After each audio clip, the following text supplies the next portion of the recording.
thoni partit parlamentare të reja. Duket, ato janë partit majta, janë parti me drejtues sorist. Atëherë, Fondacioni Soros kujdeset. Edi, merri votat 83, këto të Sorosit let ja marrin sa janë oponencë, janë opozit, si mundet ato të marrin votën tonë?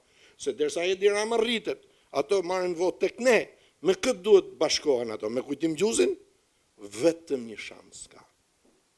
Vetëm një shans. Kur ato të pranojnë, publikisht që ne jemi financuar nga Fondacioni Soros. Kërkojmë falje se Fondacioni Soros ka bërë në Shqipëri gjëmën, bashkë me partinë e Edi Ramës, që është Fondacion Soros 77 deputet, po deshet jap emrat, një për një. Berisha s'ka që të bëj. Pse? Berisha, tham tani, shkon me gjithë opozitën bashkë, 520.000 vota, dhe Basha nga dritarja thot, kush është fajtori?